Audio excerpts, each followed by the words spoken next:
Time to Shine Today podcast varsity squad. This is Scott Ferguson, and I have my East Coast, Eastern Seaboard rock star counselor, attorney, Dara Rosenbaum, and she's also a fantastic podcast host.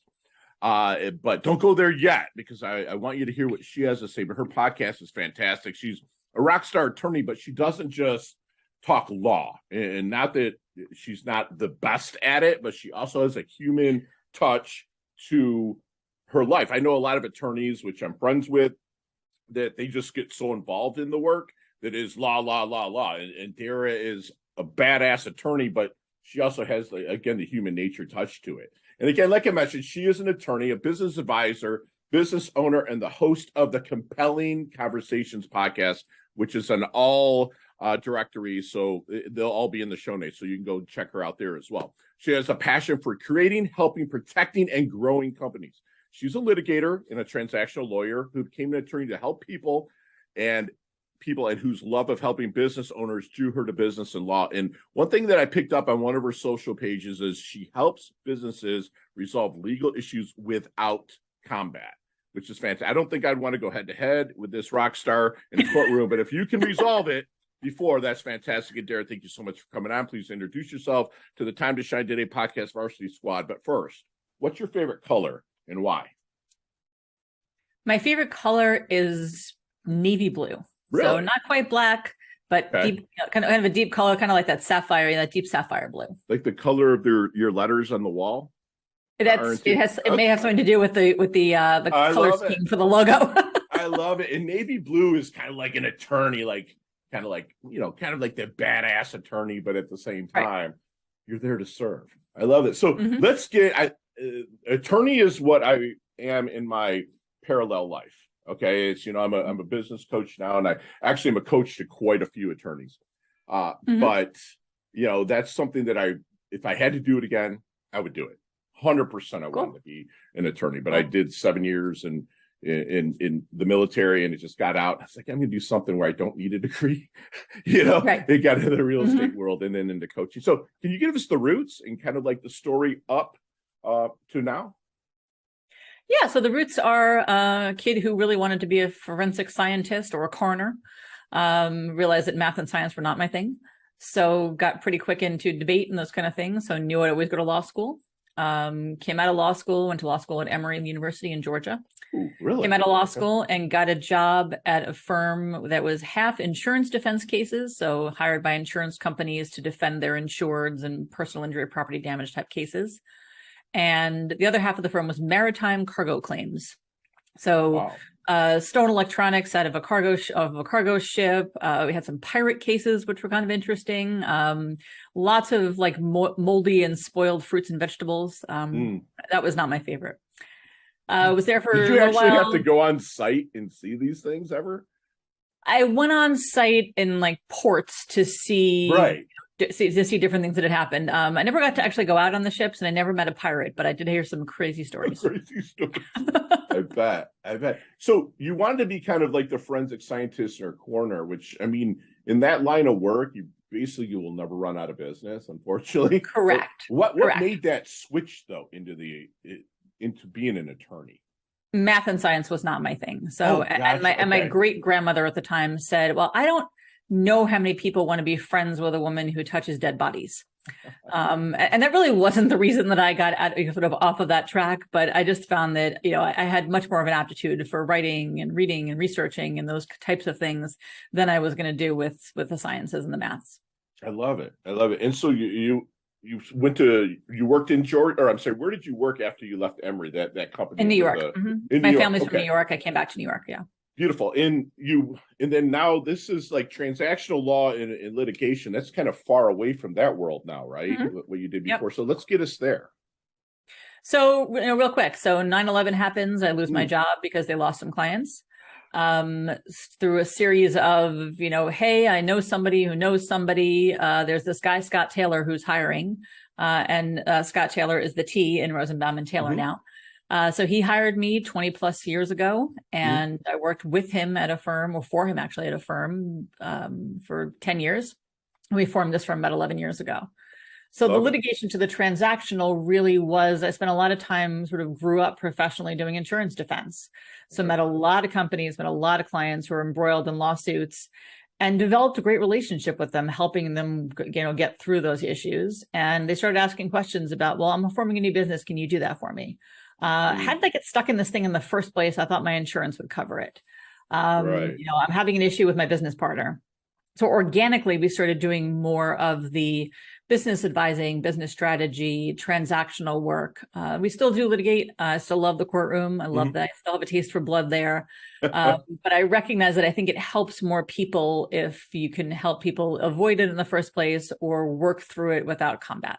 I love that. If you can actually avoid the combat. So I got to ask a question, which hopefully you're comfortable answering this, but how did the shingle end up with your name before his? We joke that we say age before beauty. And Scott actually is 20 years older than me. So those of us, the people who know us, think that's funny. Right. We joked for years when he was my boss. We joked for years at the old firm saying, well, if this was Rosenbaum and Taylor, we wouldn't have to do this. Or this is Rosenbaum and Taylor, we wouldn't have this issue. Or we could do things our own way. And it was always called Rosenbaum and Taylor. So that's sort of how it, that was its name once we decided to leave. I think that's really cool. And for him, and again, please don't take this wrong way. A lot of attorneys that I know, are friends, are huge egos, huge. Oh, yeah. Which I want that. I want my attorney to have a monster ego. I'm going to tell you right now. But that's really cool that he, that you guys came up with that, because it flows. Like Taylor Rosenbaum doesn't flow like Rosenbaum and Taylor. Yeah, that's my humble opinion. And I think also one of the things we thought of was that, I would be around, hopefully, longer than he would be around practicing because he's got 20 years on me. Yeah. So it sort of made sense for me to go first. Sure. But there was no fight about it, no debate about it. It just was, okay, we're going out. It'll be Rosenbaum and Taylor. Love it. Love it. So when you're starting to work with clients and whatnot, maybe you're kind of in the discovery period, I ask kind of coaches to find like kind of a secret sauce to a blind spot. How do you dig to get to facts with clients that are really not too forthcoming with the information? I think the first thing is to make them comfortable. So I want to make them understand that I care. I'm not working through a checklist, and I'm not just trying to get them off the phone or trying to make them feel bad about something or make them feel stupid or make them feel like they don't know something or they've done something wrong. That's probably the first thing. The second thing is to learn the business, to really understand what the business does, how it runs, who the key people are, and where the pain points are. What drives you crazy? What's annoying you about your clients? If you could have more of this type of client and less of that type of client, what would that look like? If you could have easier cash flow, what would that look like? So, if you could have a better relationship with your fellow business owners, what would that look like? So there's lots of pieces to it that I try to get involved in and try to understand lots of pieces of the business because they all work together. So I don't want to write a contract in a vacuum or negotiate something in a vacuum or hand them an operating agreement or tell them that they can go find one online. I want my solutions to be personalized to what they do. I absolutely love that. You sound like a coach. I mean, 100%, because again, I'm not a consultant. Like I have, like I said, 3 attorneys that I coach. They're pretty high powered. And, it's funny, they forgot more about law than I'll really ever care to know. Well, maybe I would care to know, because that's what I always want to do, but that I'll ever know. But a coach is really the person that I'm coaching has the problem inside them or the obstacle, but they also have the solution in there. Right. And I love that you're digging deep in not just getting the facts, ma'am, like you're getting, the emotion behind their business, learning the business. That's Dara, that's freaking awesome. Thank you. While maybe you're still in a discovery period and making sure you're the right horse for the course, I like that, horse for the course. I like that one. Yeah. Is there any good question that you wish they would ask you but never do? I think that anybody seeking to hire any professional, I think should ask questions about people's experience. And I think you also want to ask enough questions to get a sense of someone's personality, because I think that relationship is really important. There are people who call me and it's like, okay, listen, I want to go after this guy. I want blood. It's like, okay, well, now I know who they want me to be. And I know, and I can fulfill that. Or like, listen, I just need to get through this. I need to get through this negotiation. I need this contract. I don't care what it says. Let's just try to make it as good as possible. So I think you need to ask enough questions to understand that somebody can meet your needs the way and be for you who you need. There are clients who contact me who need a lot of handholding, who need more of the cheerleading. You can do this. You got this. This is going great. No problem. A little speed bump, but we got this. There are other people who, and I think there are people who would contact an attorney who does not have that in them. Everyone has different skill sets. I mean, I think that's Right. that's that caricature of the attorney, screaming and yelling and slamming the phone down.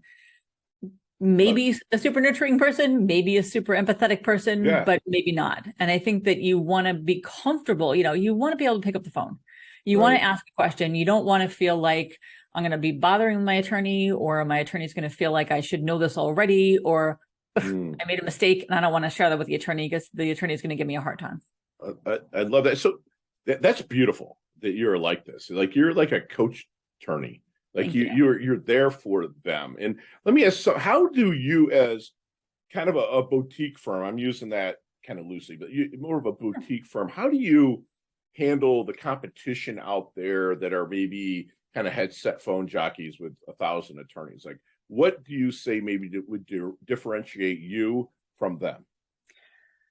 I mean, I think there's a place for all of us in the marketplace. But I would say that our size, first of all, leads to agility. I mean, we can take on things. It doesn't require a committee of 12 people to have 11 votes to decide that they're going to take on something. Wow. The business partner and I decide on things pretty quickly, and we'll take this on. That sounds good. Let's do this.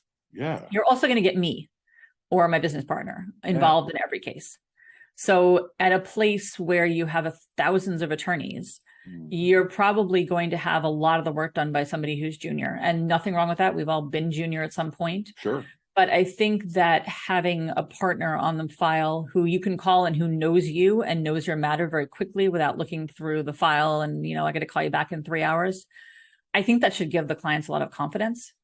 Because, yes, 2 heads are better than 1. So if I have an associate working on the file and I'm overseeing that associate, that should give the client a lot of confidence that the work's being done and I'm doing it efficiently. So I'm going to do it at the lowest rate I can, which is having the associate work on things that are appropriate to keep it at the associate rate. Sure. But the big picture stuff and bigger decisions and the overarching strategy is going to be mine. So it's a cost efficient way of handling things. And it's a way of, I think, giving the client a lot of confidence that they have the right people handling it. I love it, and they're getting you, right? That's fantastic. So, what then do you feel your strengths are? I think I've been told that that compassion is one of my strengths. Right. I've been told that clients who are calling, and some people call, they're in the middle of a crisis. I'm being sued. There's a court appearance tomorrow. I don't know what to do. I forgot to get an attorney, or I didn't get an attorney, or I didn't want to get an attorney, or whatever it was. So I have a way of calming things down. And I think that helps a lot. And it helps with my clients. And listen, I'm willing to hear them scream and yell. Sure. But if they, once okay, let's get past the emotion of it. Let's focus on what we need to focus on. And I think the other thing I do is take the temperature down with my adversaries and with the other side. Because we're not going to accomplish very much yelling at each other and sending threatening letters and nasty emails. Sometimes they're necessary. Sometimes that's just who you have on the other side and you got to play ball with them. But if I can take the temperature down and get things down to okay, let's look at this objectively. No, you're not going to get everything you want. I'm not going to get everything I want. How do we come to an agreement? And how do we come to an agreement without having our clients go through, 3 years of litigation, super costly, super emotional, very stressful? How do we just get to what we think the end point is going to be? Love that. I love it. It seems like you appreciate that as well. So tell us maybe a little bit about a weakness that you feel you have. I would say that it's going to sound like one of those, my weaknesses, I'm too organized. But I would say, or I'm too perfect. But I think the weakness for me is that I get emotionally involved sometimes. Okay. So there, because the way I look at it is, every day of the week, I'm saying words like, trial, subpoena, deposition, motion, default, judgment, bankruptcy. I say this stuff all the time. Sure. This one got sued. I'm suing this person. The clients I'm dealing with, for the most part, are not professional litigants. Right. And they're not comfortable with, I got a subpoena or I have to sue somebody. And the way I look at it as a small business owner myself, these people don't want to be in the courtroom. And they don't want to be in the boardroom yelling about, some legal dispute or business dispute. They want to be out there making money and doing what they do. They want to be providing their service or Right. offering their product. So, I feel deeply how important whatever the matter is to them. And I definitely take it home with me sometimes where, I know a client, like I'm working on something with a client today. And I know I spoke to her yesterday. She was really emotional. And she said, I'm not going to sleep tonight because I want to make sure that I'm giving you every last email and every last piece of paper. And I'm going to just be stressed about it. Right. I said, let me do my job. Let me do the response. Then you can take a look at it. I don't want you working through this through the night because it's going to drive you crazy. And we're going to have to sit down and go through everything anyway. So let me take all the information you provided to me. Let me put together the discovery responses. Let me take that off your head. Love so, I think my weakness probably is that it bothers me when my clients are, really preoccupied or kind of haunted by an issue they're dealing with. I love that you're transparent about that. And that means you freaking are human. Hello. Yeah. Beautiful. Beautiful. Yeah. So have you seen the movie Back to the Future, Dara? Sure, of course. Okay. Let's get in that DeLorean with Marty McFly. Okay. Let's go back to the Double Deuce, the 22-year-old Dara. Okay. What kind of knowledge nuggets would you drop on her? Not to change anything, because you're living a fun journey, right? But to maybe shorten a learning curve, maybe blast through a level up, maybe just a little bit quicker.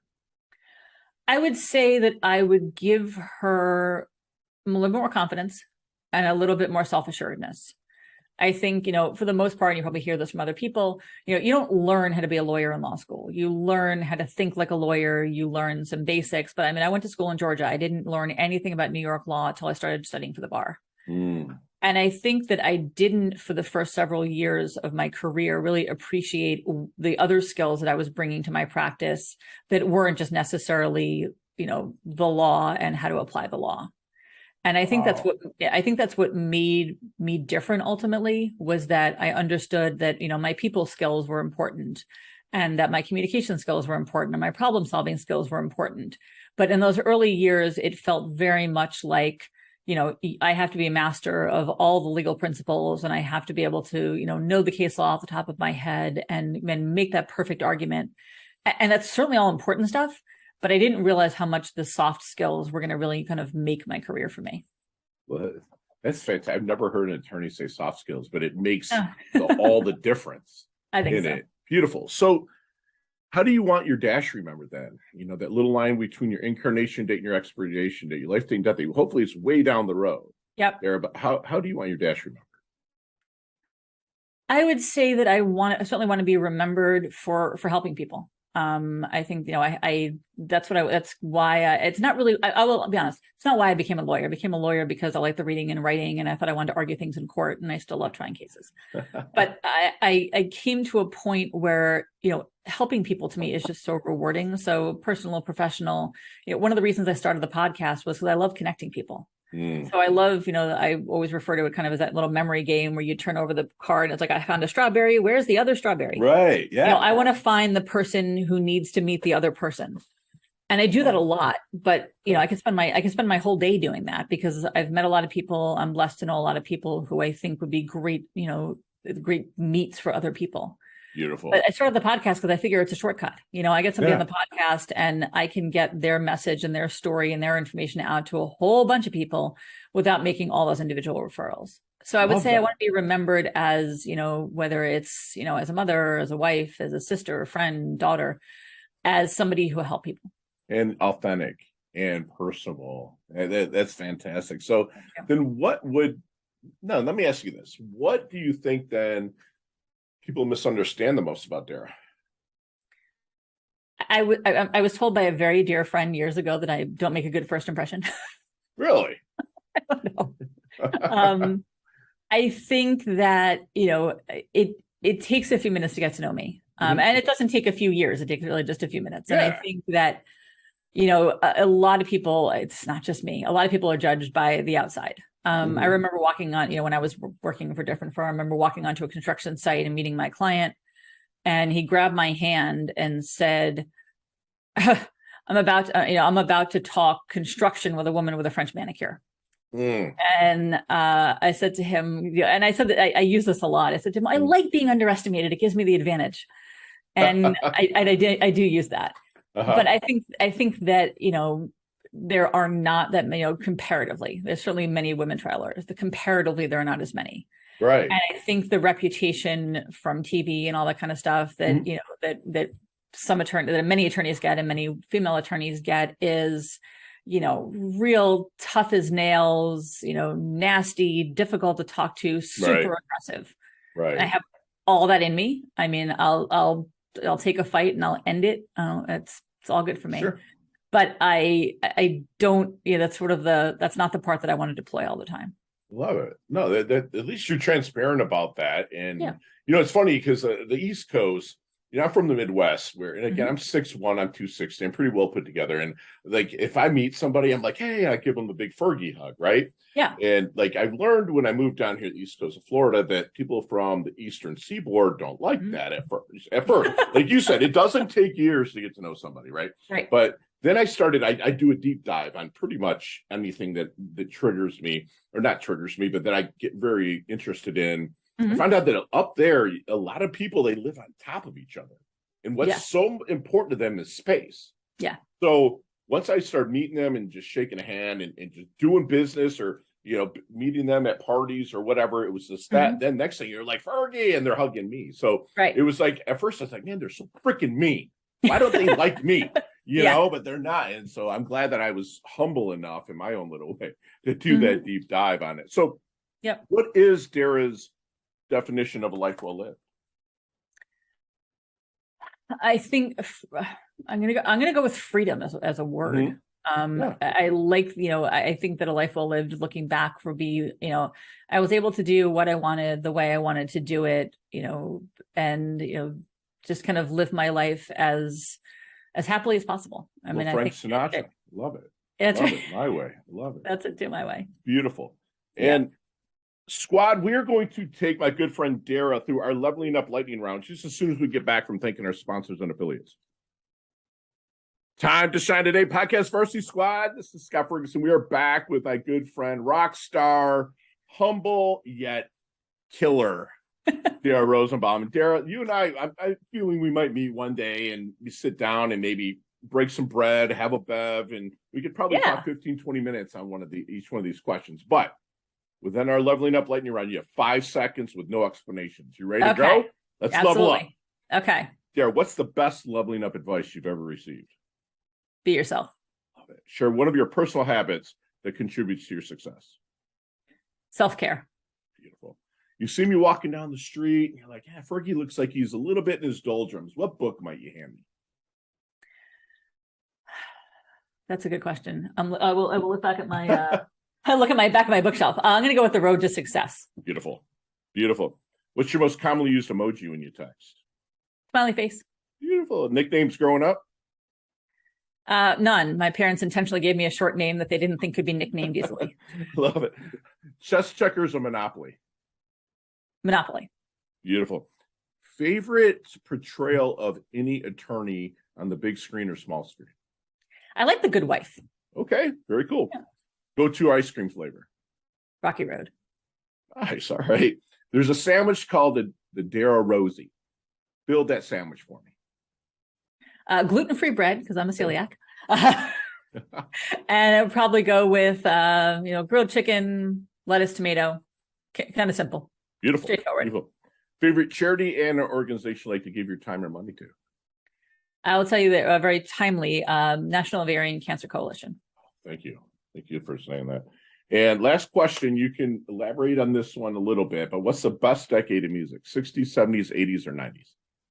I'm an 80s girl. Really? Okay. Yeah, I'm an 80s girl. I would say 80s and 90s, but I'm a lyrics person and I can still sing along to most of the things I've heard from the 80s. Oh my God, it's so true. It's like I graduated in 1990, so I just turned 50, but it's like that whole 10 years you had, the Big Hair Don't Care. You had the start of rap with the Beastie Boys and Run DMC. You had the invasions from U2 and Duran, and now they're using hooks from their songs. Yeah, like Pitbull uses like "Take on Me," by Aha in like one of his. It's like all of them have the hooks from the 80s. It's why the 80s I would go back in any time. So and Dara, how can we find you, my friend? I'm on LinkedIn all the time. So Okay. just my name on LinkedIn, and our website is rosenbaumtaylor.com, no and. Beautiful. And I'm always happy to hear from people. Always happy to, even if it's not something that I can work on or work with you on, always happy to find somebody and refer you to somebody, or just to kind of give you a few minutes of my time to talk about, where I think you might want to look for resources. But with you being a connector, Dara, do you have attorneys in other states that, like, let's say someone lived somewhere that you might be able to connect them with? Absolutely. Okay. Absolutely. Mhm. Very cool. Very cool. Yep. And if you do me one last solid and leave us with one last knowledge nugget we can take with us, internalize, and take action on. I would say, oh gosh, there are so many I can try. I would say find a community, find your people. And that's going to be it doesn't have to be the community you live in. It is a community of people who like, and trust. And that's sort of a, kind of cliche, but people who you can count on. You need that stable of professionals who you can count on. Yes. You need people who are running a similar business who you can ask questions of, because yes, they're competition in some cases, but there's plenty of work for everybody generally, and plenty of customers for everybody. That's and awesome. Also find the people who have had a journey like yours, or at the stage of business that you're at, because they are going to be a tremendous wealth of knowledge for you, and you for them, of things they did right, things they did wrong, things they found challenging, and things they would do differently next time. I love that. And we just had I didn't know how this was going to go, squad.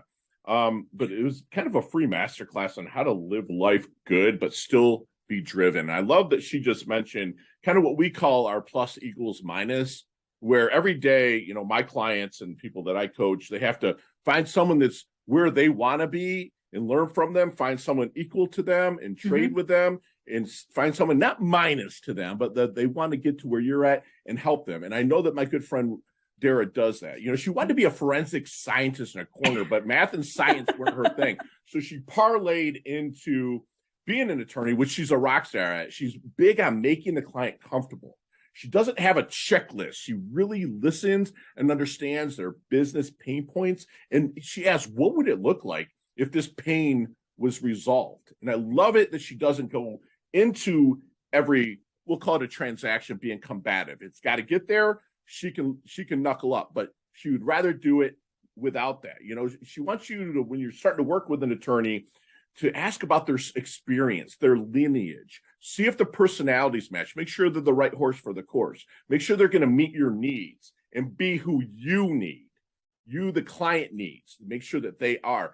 She has a little bit of a smaller firm, but in other smaller firms out there that are looking to grow, remember, you have the agility and the more time to give personal service, which will build the client's confidence. She believes that compassion is a strength. It's a way of keeping calm, to get past emotions and focus on what needs to be done. When she was younger, and she's telling this to, even if you're just in a transition, to build your confidence. And if you're trying to learn something, like my good friend Leah Woodford says, get your asking here. Ask people. People will share with you. Remember, communication is super, super important in anything in life. She's going to remember to someone that's authentic and help people, not just personally and professionally, but she's literally kind of planting trees she's never going to sit in the shade of, because she's a different kind of attorney that's out there. She wants to live a life where she's freedom to express, just like Frankie said, he did it his way. And that's what she wants for you and for herself. And lastly, find a community. Remember, your vibe attracts your tribe. If you're vibing good, you're going to attract those people. That's how I attract Dara, is that we both vibe on a really high level. And Dara levels up her health. She levels up her wealth. She's humble yet hungry. She's earned a varsity letter here at Time to Shine today. Thank you so much for coming on, Dara. Absolutely love your guts. Thank you so much. This was terrific. Yeah, I'll talk soon.